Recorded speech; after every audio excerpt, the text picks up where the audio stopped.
Seu problema é matemática? Então conta comigo e tire a matemática de letra.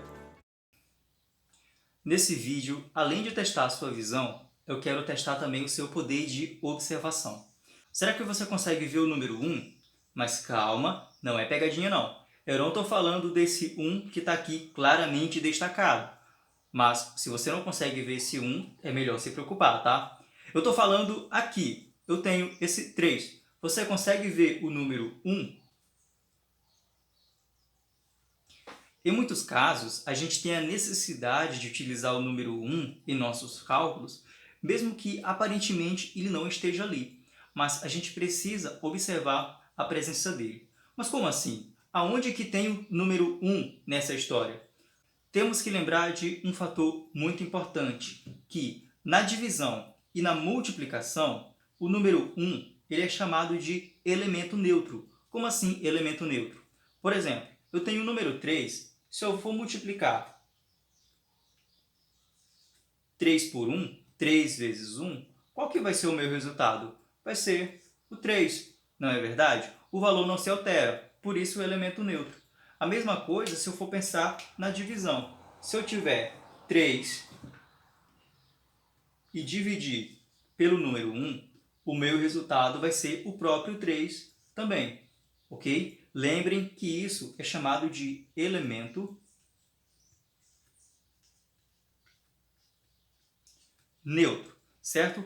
Pode parecer só um detalhe, mas isso faz muita diferença na hora em que a gente for fazer alguns cálculos. Vamos acompanhar. Antes de seguir com alguns exemplos, eu quero aqui reorganizar a posição desse número 1, para ficar mais fácil de aplicar nos exemplos que a gente vai ver.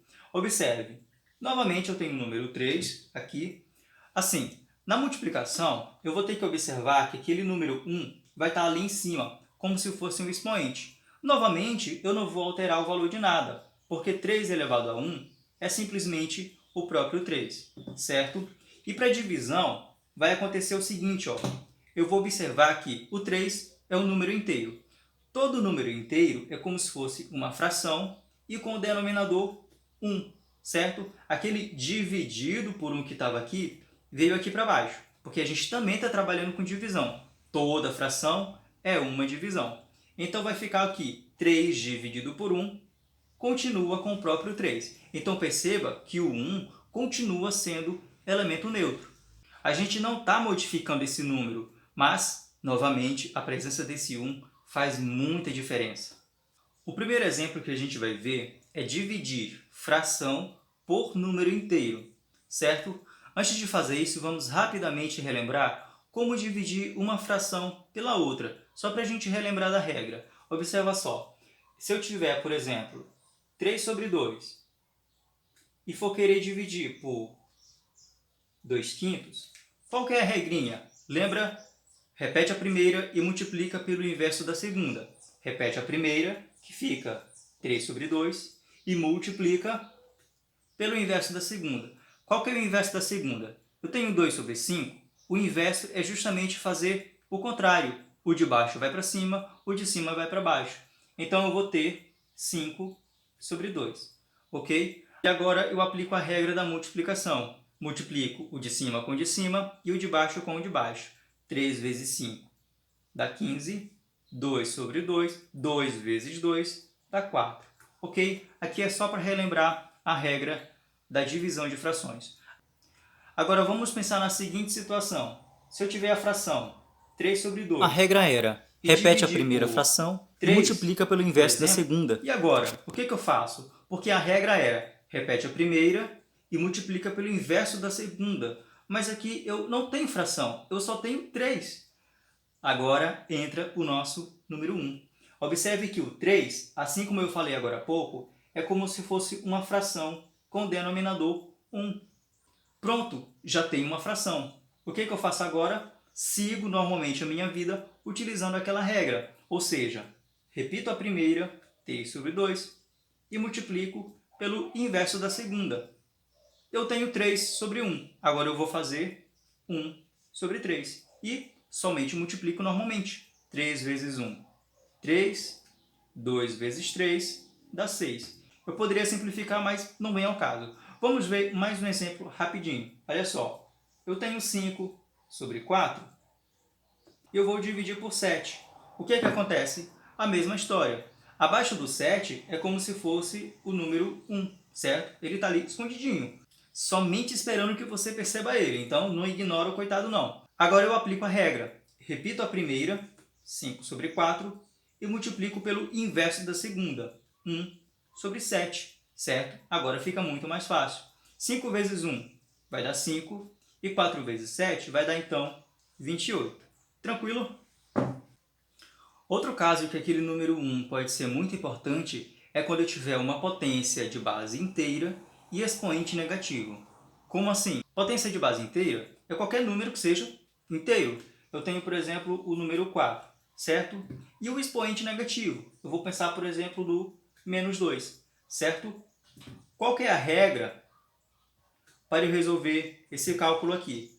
É o seguinte, presta bem atenção. Eu vou inverter o número inteiro e trocar o sinal do expoente. Novamente, inverto o número inteiro e troco o sinal do expoente. Mas como assim inverter o número inteiro? Aí é que entra o 1. Lembra que aqui embaixo é como se fosse 4 sobre 1, certo? Ele está lá, escondidinho. Então, invertendo 4 sobre 1, eu vou ter 1 sobre 4, ok? E lembra da segunda parte? Trocar o sinal do expoente? Aqui está menos 2, aqui ele vai ficar 2 positivo. Ele acompanha o 4 trocando o sinal. Agora, se eu resolvo, repito 1, 4 ao quadrado vai dar, então, 16. Beleza? Mais um exemplo. Se eu tiver 2 elevado a menos 3, o que acontece? O mesmo caso. Eu tenho que perceber que aqui embaixo tem o número 1. Eu vou inverter esse número inteiro, ficando 1 sobre 2. E o 3, e o menos 3, aqui é negativo, ele vem para cá, positivo. Inverto o número inteiro e troco o sinal do expoente. Agora vai ficar 1 sobre 2 ao cubo, é como se fosse 2 vezes 2 vezes 2, que vai dar 8, certo? Então, quando eu tiver uma potência com base inteira e expoente negativo, eu resolvo dessa forma. Percebo que tem o número 1 embaixo, faço a troca e inverto o sinal do expoente. Então, eu resolvo ali embaixo. Outro caso interessante é quando a gente se depara com essa situação. Multiplicação de potência de mesma base. É uma das propriedades da potenciação. Vamos especificamente falar desse caso aqui. O que diz a regra? Se eu tenho bases iguais, por exemplo, eu tenho 2 ao cubo vezes 2 ao quadrado. Observe que eu estou multiplicando potências de mesma base. A regra diz o seguinte, eu repito a base, ou seja, fica 2, e faço a soma dos expoentes, ou seja, 3 mais 2. E aqui vai ficar, então, 2 elevado a 5, ok? Eu não vou desenvolver essa potência porque não é o foco da aula. Se você se interessar em como é que se resolve potenciações, clica no link ali embaixo que tem uma aula muito legal, completa, sobre a parte mais fundamental, mais básica da potenciação. Mas vamos lá. Agora, imagine a seguinte situação. Eu tenho 3 elevado à quarta potência multiplicado por 3. Aplicando essa regra de conservar a base e somar os expoentes, o que vai acontecer? A base não se altera, fica 3. Eu vou ter que somar o 4 com alguém, mas com quem? Quem é que está aqui? É o número 0? Não. Aquele que está sempre escondido é o número 1, certo? Então vai ficar 4 mais 1, ok? Porque ele está lá escondido, tímido, coitado. Então o meu resultado é base 3, 4 mais 1 vai dar 5, ok? A mesma coisa pode acontecer quando a gente estiver trabalhando com letras. Observa só, eu tenho x ao quadrado e vou multiplicar com x. Eita, colocou letra, agora vai desesperar. Na verdade não, observa que a regra é exatamente a mesma. O que diz? O que diz? Multiplicação de potência de base iguais, a base é x. O que acontece? Repete a base, que é o x, e soma os expoentes. Quais são os expoentes? aqui é o 2, e aqui escondido eu sei que tem o 1. Então eu vou colocar 2 mais 1. Eu vou ter então x ao cubo. Beleza? Outra regra da potenciação parecida com o que a gente viu é a divisão de potência de mesma base. Só que pensa só, a soma é o inverso da subtração. A multiplicação é o inverso da divisão. Se aqui eu estou trabalhando o inverso da divisão, eu tenho que pensar tudo de maneira inversa também. Se na multiplicação de potência de bases iguais eu repetia a base e somava os expoentes, aqui na divisão de potência de base igual eu vou subtrair os expoentes. Observa que a gente está pensando tudo de maneira oposta, de maneira inversa.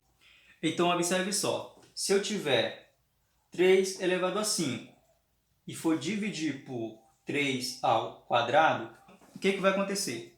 Novamente, vai ser o inverso. Antes, eu repetia a base e somava os expoentes porque era multiplicação. Aqui, como é divisão, eu vou repetir a base, isso não muda, e vou subtrair os expoentes, ficando 5 menos 2, que é igual a 3a. 5 menos 2 vai dar 3. Então, fica 3 ao cubo. Aí, novamente, pode aparecer a seguinte situação. Eu tenho 4 elevado ao cubo dividido por 4. O que eu faço aqui nessa história?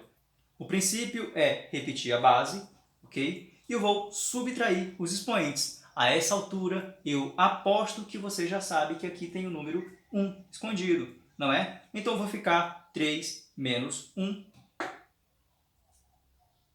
3 menos 1. Então, repito a base, que é 4, e 3 menos 1 vai dar 2, ok? 4 ao quadrado. Mais um exemplo. Se eu tiver 2 elevado a 7 dividido por 2, agora vamos fazer isso de maneira muito rápida. Qual que vai ser o meu resultado? Rapidinho. Repito a base, que dá 2, e subtraio os expoentes. Aqui tem o número 1 escondido. 7 menos 1 vai dar 6. E da mesma forma, eu posso pensar com as letras, certo? Se eu tiver y elevado a 4 dividido por y. Eu mudei a letra, mas a ideia é exatamente a mesma. Repito a base, que é y, e subtraio os expoentes. 4 menos quem? Menos 1. 4 menos 1 vai dar 3. O meu resultado, então, y ao cubo. Fechou? E agora, você consegue ver o número 1? Espero que depois desse vídeo você veja o 1 de uma maneira mais diferente, mais presente na sua vida. Um abraço e até a próxima!